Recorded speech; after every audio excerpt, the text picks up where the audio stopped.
그 책에 보면 그 책을 기록한 저자가 미국의 금문교를 지나가게 됩니다. 가다 보니까 톨게이트에 요금을 받고 티켓을 끊어주는 그 요금 징수원이 큰 음악을 틀어놓고 춤을 추면서 하는 거예요. 그 좁은 공간에서 왜 저렇게 할까? 가도 호기심 속에 물어봅니다. 피곤하지 않습니까? 몇 시서부터 출근해서 몇 시까지 이렇게 합니까? 오전 5시에 출근해가지고 오후 4시에 퇴근하는데 저는 이 공간에서 이때부터 계속 이렇게 합니다. 웃으면서 지나갔습니다. 얼마 있다가 다시 또 그것을 통과하는데 똑같이 그러고 있습니다. 그런데 그 요금 징수하는 톨게이트가 17개나 된다는 거예요.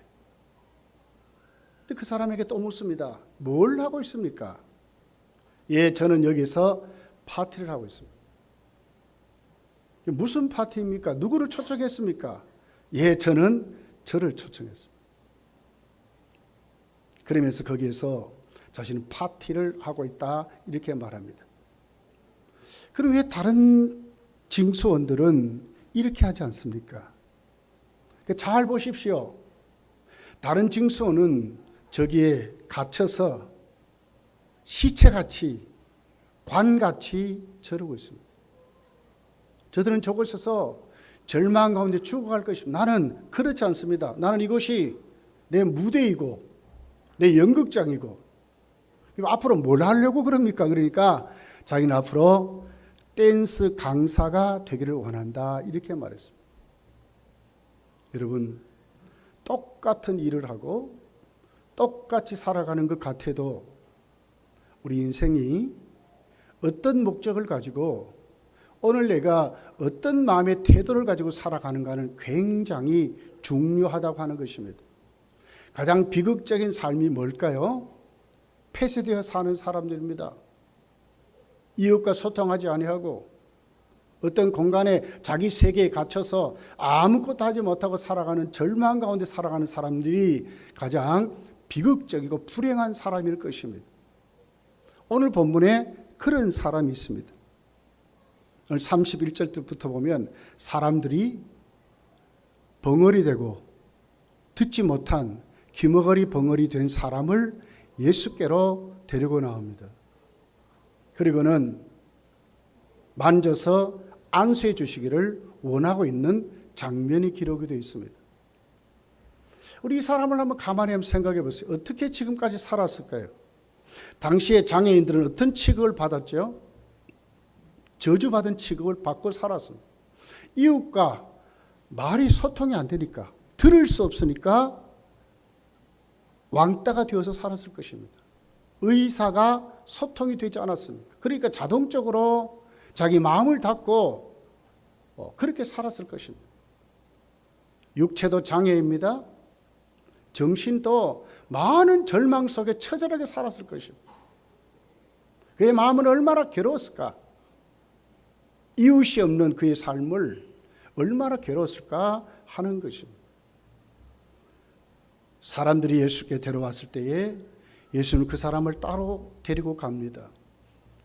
그의 귀에 손가락을 넣어서 만져줍니다. 침을 뱉어서 예수님은 손가락으로 그 장애인의 혀를 만져줍니다. 그리고는 하나님 앞에 탄식하며 하늘을 우러러 기도하면서 탄식하고 오늘 35절에 34절에 에바다 열려라 하는 말씀을 선포한 후에 35절은 이 사람이 귀가 열리고 입이 열렸다고 장애인에서 해방되었다고 그렇게 말하고 있습니다. 오늘 35절을 우리 다시 한번 제가 한번 읽어보겠습니다. 그의 귀가 열리고 혀가 맺힌 것이 곧 풀려 말이 분명하여 졌더라. 뭐가 됐습니까? 그가 갖고 있는 모든 장애, 자, 지금까지 한 번도 남의 말을 들어보질 못했습니다. 자기 앞에 서 있는 예수께서 누구신도 사실 모릅니다. 사람들이 데리고 와서 피동적으로 끌려온 것입니다. 이런 그가 귀가 열려서 예수의 말씀을 듣습니다. 입이 열려서 말하기를 시작했습니다. 육체만 고침받았습니까? 그의 마음, 그의 영혼도 치료받고 고침받았을 것입니다. 우리는 이 본문을 보면서 에바다 하신 주님을 한번 생각해보고 도대체 복음이 무엇인가? 내가 오늘 예수를 믿으면서 나도 진짜 온전히 치료받고 사는가를 한번 생각해 봤으면 좋겠습니다. 먼저 치료자 예수님이 본문에 기록이 되어 있습니다. 33절, 34절에 예수님의 치료 방법이 기록이 되어 있습니다. 그 사람을 따로 데리고 무리를 떠났다 그랬습니다. 사람들의 바람은 뭐였어요? 예수님께 데려오면 많은 사람 앞에 안수해서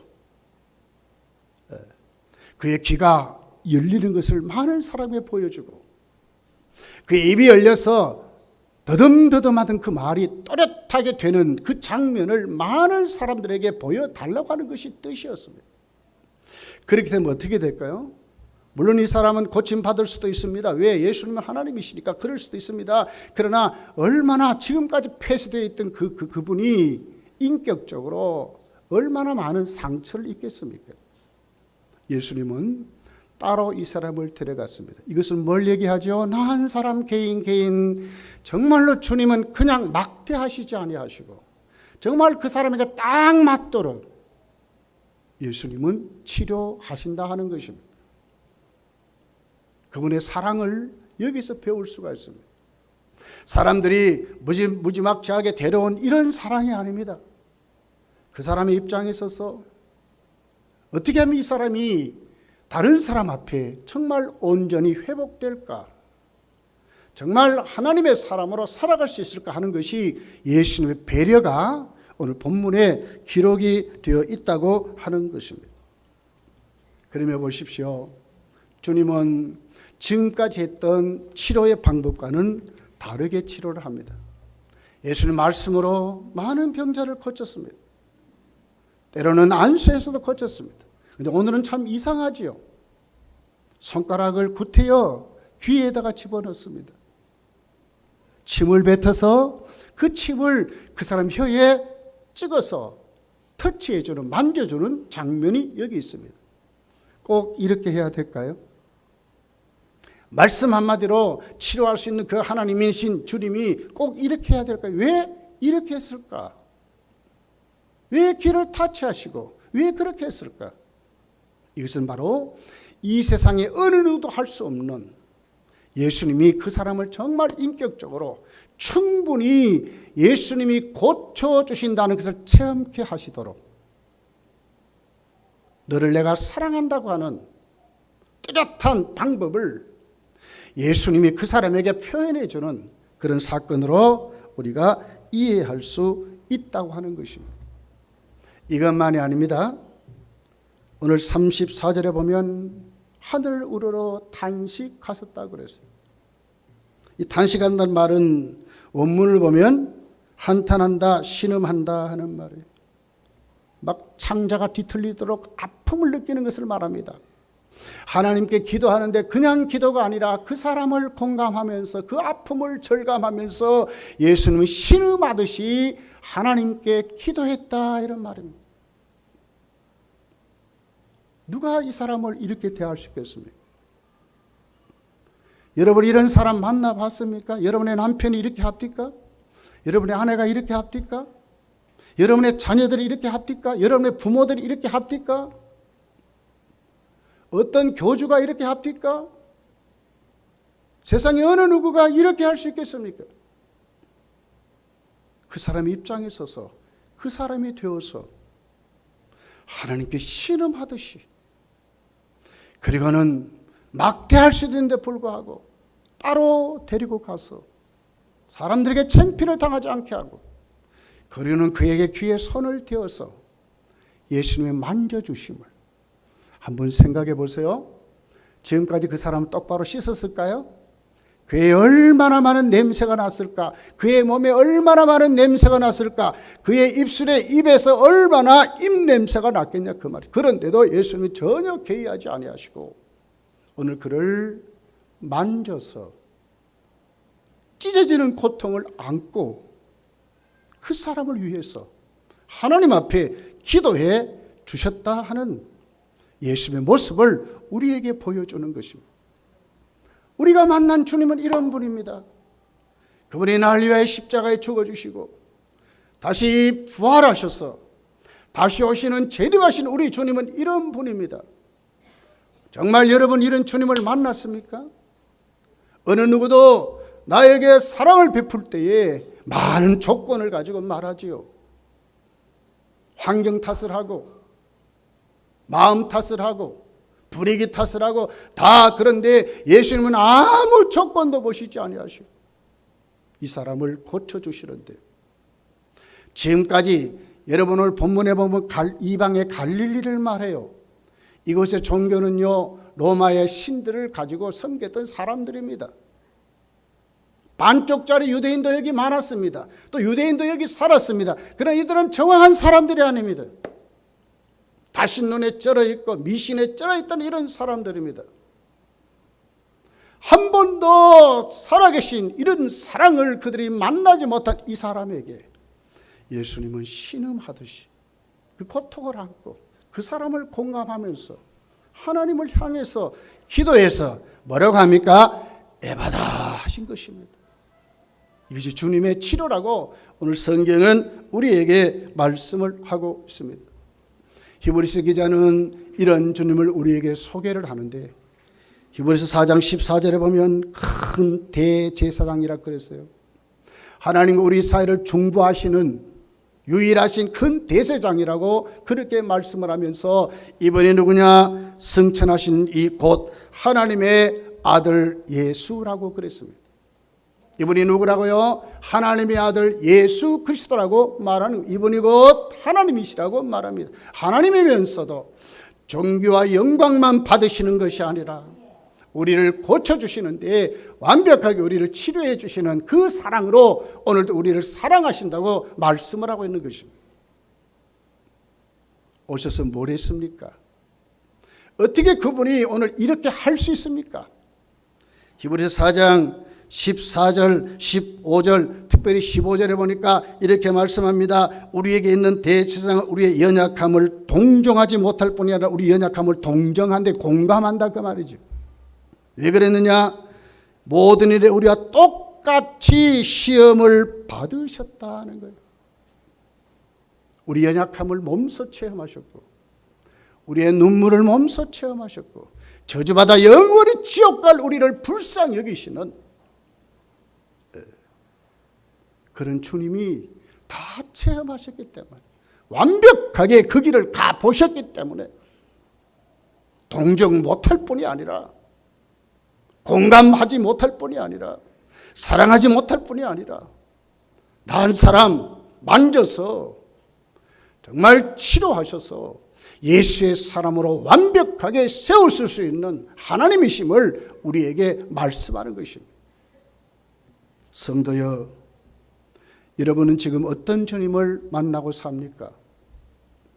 여러분은 나도 예수를 믿지만 왜 이렇게 안 되냐? 어떻게 보면 신세 한탄하듯이 그렇게 사는 분 없습니까? 하나님을 똑바로 만나지 못해서, 하나님 말씀을 듣지 못해서, 내 영의 눈이 가려서 하나님을 보지 못해서, 내 입이 열리지 못해서 복음과 전혀 상관없이 살면서 죽지 못해서 그래도 신앙생활을 해야 되겠다고 하는 이런 분 여러분 없습니까? 오늘 우리 주님이 어떤 분이라고요? 우리와 똑같이 시험을 받아서 완벽하게 우리를 동정할 수 있는, 우리를 공감해 줄 수 있는 그런 하나님이라고 우리에게 가르쳐 주는 것입니다. 히브리서 기자는 히브리서 4장 16절에 보니까 정확하게 말합니다. 그렇기 때문에 우리는 긍휼하심을 받고 때를 따라 돕는 은혜를 얻기 위하여 은혜의 보좌 앞에 담대히 나아갈지니. 어디로 가라고요? 은혜의 보좌 앞에 담대히 가라는 것이요. 그러면 그분이 우리를 고쳐주신다고 말씀하는 것입니다. 여러분, 오늘 우리는 이런 주님 만난 자들로 회복되어서 치료받아서 살아가야 될 줄 믿습니다. 그러면서 여러분, 오늘 예수님이 탄식하신 이 탄식은 우리 육신의 질병만을 고쳐주신 탄식이 아닙니다. 무엇 때문에 이랬을까? 주경가들은 여러 가지 해석도 있지만 그 중에 정확한 주석들이 많아요. 그 주석을 읽어보니까 왜 그랬을까 하는 이유를 정확하게 기록을 했어요.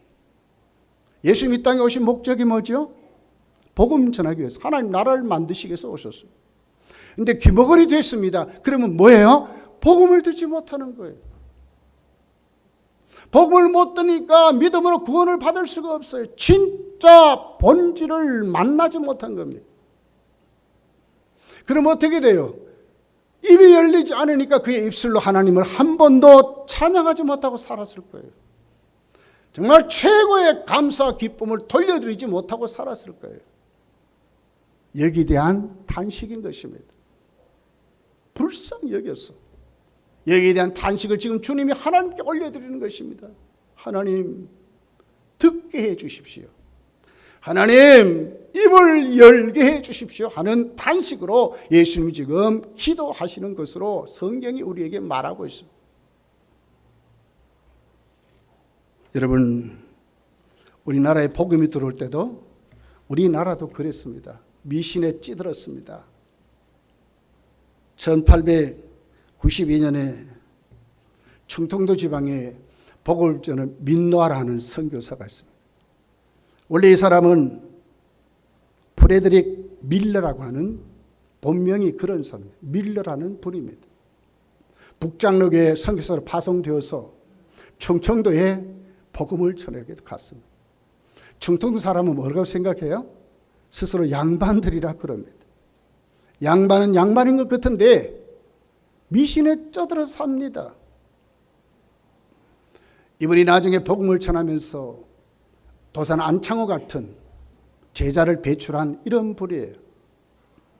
근데 이분이 이제 충청도에 복음을 전하는데 가장 그 마음에 안타까운 문제가 있어요. 이게 뭐냐면 결혼을 하고 오래 이렇게 사모와 가정을 이루고 사는데도 자식이 없는 거예요. 근데 조선에 와서 6년을 이제 성교하며 살다가 자식이 생겼어요.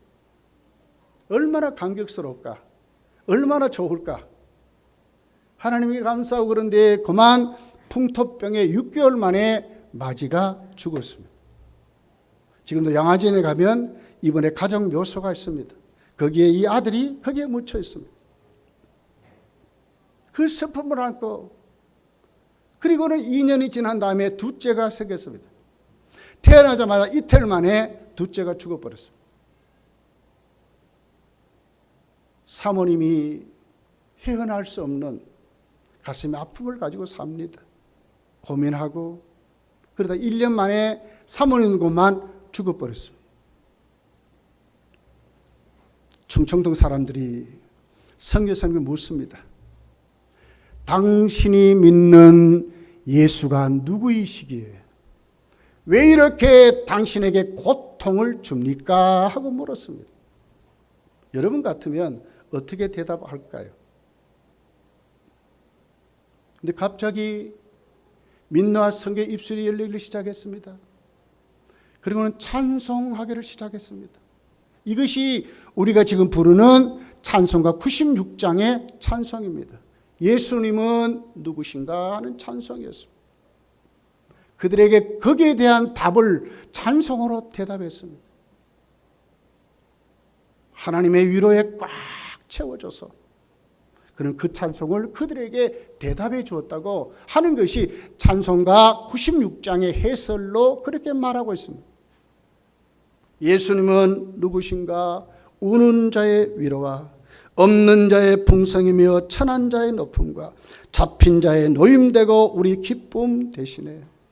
예수님은 누구신가? 약한 자의 강함과 눈먼 자의 빛이시며 병든 자의 고침과 죽은 자의 부활되고 우리 생명 되네. 이것이 답이 됩니까? 어떻게 이렇게 답할 수 있었을까? 무슨 힘이 그에게 있어서 정말로 어떻게 이렇게 할 수 있을까 하는 것이죠. 이것은 우리에게 뭘 얘기해요? 민노아 선교사가 갖고 있는 그 상처, 아픔을, 그 아픔, 절망보다도 더 큰 위로가 그를 사로잡았다는 것입니다. 이것이 주님의 치료의 역사입니다. 여러분, 바울 사도를 보세요. 고린도후서 12장에 나와 있지 않습니까? 사탄의 가시인 자기 질병을 가지고 하나님께 기도하지 않습니까? 하나님이 안 들어줘요. 네 은혜가 네게 족하다고 하나님이 안 들어줘요. 그런데 사도 바울은 하나님을 어떻게 소개하지요? 하나님은 우리에게 위로의 하나님이라고 소개하는 것입니다. 이건 오늘 우리에게 뭘 얘기할까요? 우리는 대개 우리가 보는 눈이 있습니다. 우리는 대개 환경을 봅니다. 그 사람이 하는 일을 봅니다. 그 사람이 오늘 누리고 있는 삶을 보는 것으로 우리는 사람을 판단하지요. 그렇지 않습니다. 어떻게 바울이 이렇게 말했을까? 바울이 가지고 있는 그 사탄의 가시 육신의 질병보다도 끊임없이 그를 찾아와 역사하신 하나님 위로가 어떻게 더 컸다고 하는 것입니다. 이것이 성도의 삶인 것입니다. 여러분, 이 같은 주님 오늘 탄식하신 이유는 이 사람의 육신의 질병만이 아니라 정말 복음이 말해야 되는, 정말 그의 심령을 치료하시고 그의 마음을 만져서 위로해 주시는 오늘 주님의 모습을 탄식이라는 단어로 우리가 오늘 또 만날 수 있다고 하는 것입니다. 여러분에게 주님은 어떤 분입니까? 참된 위로자로 지금도 여러분에게 역사하고 계십니까? 어떤 주님을 만나서 여러분 고침받고 치료받고 천국 가려고 하고 있습니까? 오늘 이 말씀에 여러분 눈을 떠야 합니다. 주님은 나은 사람 그냥 방치하는 분이 아니라 어떻게 하신다고요? 나를 사랑하시고 오늘 나를 어떻게 하신다고요? 내 마음을 만지시고 어떻게 하신다고요? 내 영혼까지 치료해 주시는 하나님이심을 우리에게 말씀하고 있다고 하는 것입니다. 두 번째를 보면 예수님은 에바다 하셨습니다. 이 말씀이 뭐예요? 여러분이 어디 가서 에바다 해보세요. 뭐 열리는가? 근데 왜 주님이 에바다 하시니까 오늘 성경이 뭐라고 합니까? 그의 귀가 열리고 입이 열렸다 하는 구체적인 증거가 생긴 것으로 말씀하고 있습니다. 누가 말씀하셨습니까? 주님이 말씀하셨습니다. 주님은 누구시죠? 천지를 만들세에 빛이 있으라 하셨던 주님, 해와 달과 별이 있으라 했던 그 주님, 그분이 말씀하신 그 말씀이 그대로 이루어지는 그 능력의 말씀이 오늘 여기에 선포되는 것입니다. 하나님의 말씀은 이런 것입니다. 우리의 믿음으로 아멘하고 하나님께 받으면 하나님이 오늘 우리에게 이런 역사를 일으키시다 열려지라고 하는 말씀을 오늘 우리에게 말씀하고 있는 것입니다. 에바다는 말은 아람 방언입니다. 사투리지, 사투리. 갈릴리 지역에 살았던 사람들이 쓰는 언어였어요. 그런데 마가는 이 단어를 헬라어로 말하지 않고 아람 방언으로 말했을까? 이거 뭘 얘기하죠? 충분히 그 사람들이 알아듣도록 거기에 있는 그 이방인들이 자기들이 쓰는 용어로 꼭 알아듣도록 예수님은 그렇게 말씀했다는 것을 강조한다고 하는 것을. 하나님 말씀은 이런 것입니다. 각자의 필요에 따라 하나님의 말씀이 적용될 때에 그 말씀을 똑바로 듣고 믿음으로 반응하면 어떻게 된다고요? 역사가 일어난다고 하는 것입니다. 삶의 방향은 다 달라요. 마음가짐, 태도 다 달라요. 연령도 다 달라요. 교육수도 달라요. 그러나 하나님 말씀을 들으면 그 각자의 필요한 대로 하나님은 오늘 또 하나님 말씀으로 역사하신다고 하는 것입니다. 그래서 마가는 헬라어로 열려라 하는 단어로 해석해 놓은 것을 볼 수가 있습니다. 원래는 헬라어로 말해야 되지만 마가는 적어서 하나님 말씀 우리에게 다 이렇게 각자의 필요에 따라 적용되는 구체적으로 강조하고 있다고 하는 것입니다. 이사야 35장 5절에 보면 특별히 이사야 35장은 메시아에 대한 예언입니다. 거기 보면 예수께서 오셔서 메시아 시대를 어떻게 역사하실 것을 기록하고 있는데 소경의 눈이 기머거리가 귀가 눈이 열리고 또 그들이 듣는 그들의 입이 열려서 소리치는 이런 징조가 일어나면 그분은 메시아다 하는 것을 가르쳐 준다는 말씀으로 기록하고 있습니다. 예수님은 오늘 하나님이십니다. 오늘 우리에게 말씀하시는 이 말씀은 하나님의 말씀입니다. 우리가 정말 하나님 말씀을 똑바로 듣고 그 말씀을 똑바로 깨달으면 내게 꼭 맞도록 하나님이 적용시켜서 우리를 회복시켜 주신다는 것을 성경이 우리에게 말씀을 하고 있다고 하는 것입니다. 그러니까 어떻게 됐어요? 오늘 본문 37절에 보니까 많은 사람들이 심히 놀랐습니다.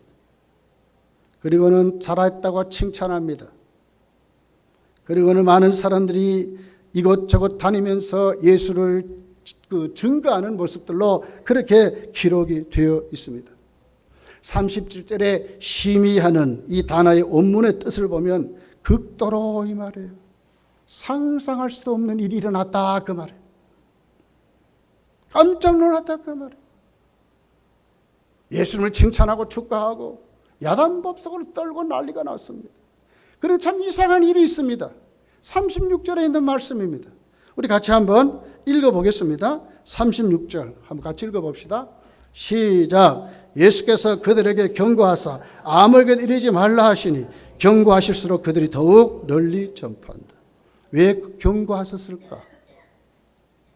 그런데 경고할수록 그들이 더 나가서 자꾸 말하는 거예요. 왜 예수님이 경고해서 말하지 말라고 했을까? 여러분 마가복음과 사복음서를 보게 되면 예수님의 치유 사역에 이런 일이 많이 있어요. 내가 말하지 마라. 그렇게 해서 말하지 못하도록 하시는 사역의 장면들이 많이 기록이 되어 있어요. 마가복음 1장, 5장, 3장, 8장 가면 다 그렇게 기록이 되어 있어요. 왜 그럴까? 특별히 여러분 마가복음 8장 우리 한번 찾아볼까요? 8장 우리 29절부터 31절까지 한번 찾아보시죠. 마가복음 8장.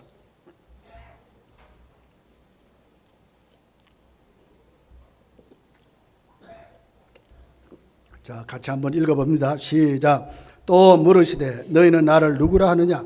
베드로가 대답하여 이르되 주는 그리스도 시인이다 하며 이에 자기 일을 아무에게도 말하지 말라 경고하시고 인자가 많은 고난을 받고 장로들과 대제사장들과 서기관들에게 버림받아 죽임을 당하고 사흘 만에 살아나야 할 것을 비로소 그들에게 가르쳤다. 왜 바른 신앙 고백을 받아놓고 주는 그리스도이십니다. 맞잖아요. 근데 왜 말하지 말라 그랬을까? 경고했다 그랬죠? 아무에게도 말하지 말라. 누구에게 지금? 이 제자들에게 말하는 겁니다. 그러면 31절에 예수님 뭘 얘기하죠? 예수님이 고난을 받고 십자가에 죽을 것과 다시 살아날 부활을 말씀하는 것입니다. 왜 이렇게 했을까? 왜 말하지 말라 그랬을까? 이것은 바로 아직도 복음이 완성되지 않았기 때문에 그렇습니다. 복음은 십자가 부활이 전제된 것이 복음입니다.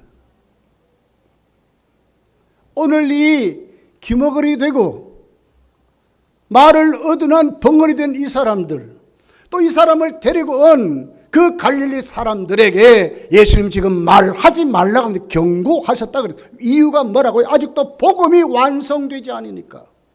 이들이 나가서 예수님을 소개할 때 어떻게 소개하겠어요? 예수님은 병만 고쳐주신다. 그러지 않겠습니까? 바른 복음입니까? 예수님 잘 믿으면 부자 된다. 이것만 얘기하는 거예요. 이 바른 복음입니까? 예수님 이 땅에 왜 오셨습니까? 여러분, 이 세상에 어떤 종교도 어떤 사람도 해결할 수 없는 우리 영혼을 구원하시고 치료하시기 위해서 오신 것입니다. 이것에 위해서 우리 육신을 회복시킵니다. 이것에 대해서 우리의 삶도 예수님이 우리를 회복시키는 것으로 예수님이 이 땅에 오신 것입니다. 죄 문제를 해결합니다.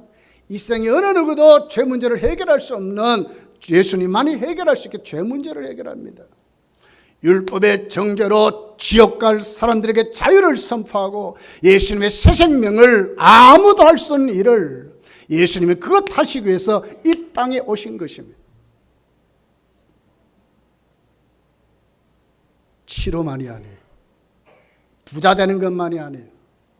바른 복음은 뭐라고요? 예수 그리스도의 십자가와 부활 속에 우리의 믿음을 구축하는 것이 바른 믿음입니다. 영적으로도 고침받아야 합니다. 육신도 그분 안에 강건해져야 합니다. 우리의 삶도 윤택하게 풍족해져야 합니다. 무엇을 통해? 예수 그리스도를 통해서. 아직도 이 복음을 만나지 못한 이들이 나가서 외치는 이 말들 때문에 어떻게 됐어요? 나중에 예수님이 십자가를 지러 갑니다. 거기에 많은 사람들이 예수를 저주하고 비방하고 시기한 사람은 바로 이런 사람들에 비었습니다. 똑바로 알지도 못하며 똑바로 깨닫지 못하고 가서 마음껏 떠들고 했던 이 사람들이 나중에는 어떻게 돼요? 헷가닥 돌아선 것입니다. 여러분, 예수님 다시 이 땅에 오실 재림 때에 똑같은 현상이 일어날 것입니다. 주님 똑바로 만나지 못하면, 하나님 말씀을 똑바로 깨닫고 바르게 믿지 못하면 똑같은 이런 현상들이 일어날 것입니다. 성도여, 오늘 예수님은 그들을 경고하셨습니다. 전해지면 얼마나 좋아요. 예수께로 오라고 한 말이 많이 전파되면 얼마나 좋아요. 그러나 그들이 이해하고 깨달은 것은 바른 복음이 아니기 때문에 그렇습니다. 그런데 이상하죠? 예수님이 십자가를 지시고 부활하셨습니다. 그러고 난 다음에 제자들에게 말씀해 그때야 비로소 너희는 만민에게 온 천하에 다니면서 복음을 전하라고 말씀하신 것입니다. 뭘 알습니까? 이제는 십자가를 목격했습니다. 부활을 목격했습니다. 이제 그들은 믿게 됐습니다. 성령이 그들에게 임재했습니다. 무엇을 압니까? 확실히 믿었습니다. 그런 다음에 그들이 전하는 것입니다. 산헤드린 공회에 갔습니다. 핍박을 받습니다. 너희들 다시는 예수 이름으로 하지 말아라. 위협했습니다. 두렵게 했습니다. 그런데 사도들이 어떻게 대답합니까? 우리가 만난 예수를 전하지 아니하고는 우리가 안 된다. 우리는 전할 수밖에 없다고 담대하게 당당하게 외쳤습니다. 왜? 복음이 완성됐기 때문에 그렇습니다. 진짜를 알았기 때문에 그렇습니다. 이제는 진짜 전해야 된다는 것을 우리에게 보여준 사건으로 그렇게 기록됐습니다. 여러분, 이런 주님을 만나시기를 예수 축복합니다. 여기에 우리가 열려야 합니다. 여기에 우리가 하나님 앞에 귀가 열리고 눈이 열려서 오늘도 우리가 하나님께 세워져야 하는 것입니다. 본문을 통해서 여러분, 오늘 그 사람에게 예수님은 외쳤습니다. 에바다 그랬습니다. 열리라고 외쳤습니다.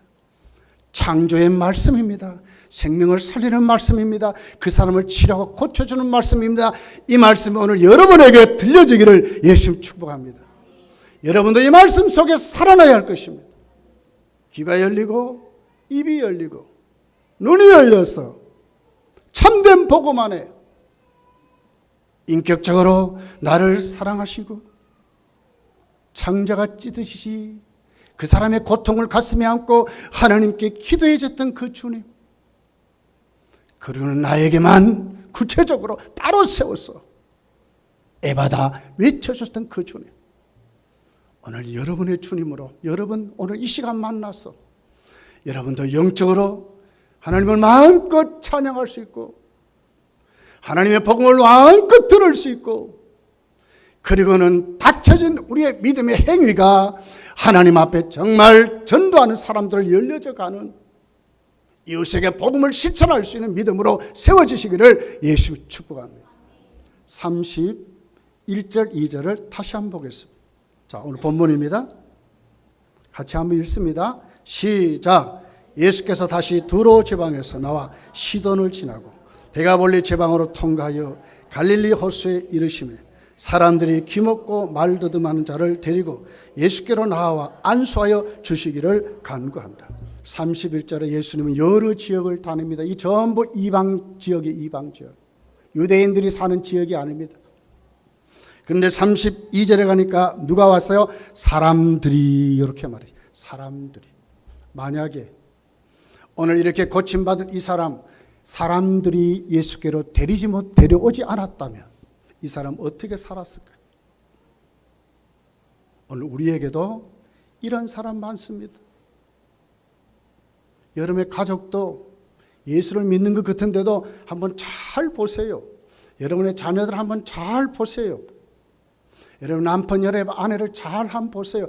어떤 예수님을 이해하고 있는가 한번 잘 보세요. 이제 진짜 예수께로 데리고 와서 만나게 해야 하는 것입니다.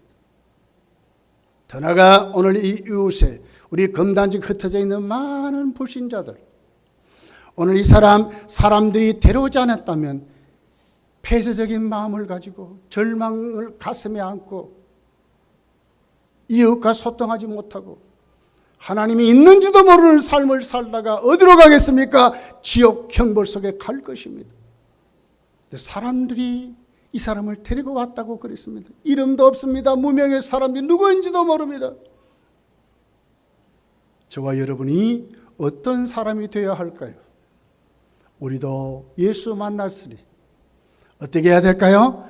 이제는 복음을 이해하고 깨달았으니 전하지 않으면 어떻게 믿으리요? 우리도 이 좋은 계절에 이제 다시 한 번 더 힘을 내어서 이웃에게 나도 예수 만나 회복되고 나가서 복음을 실천할 수 있는 이런 믿음으로 여러분이 구체적으로 세워지시기를 예수님 축복합니다. 기도하겠습니다.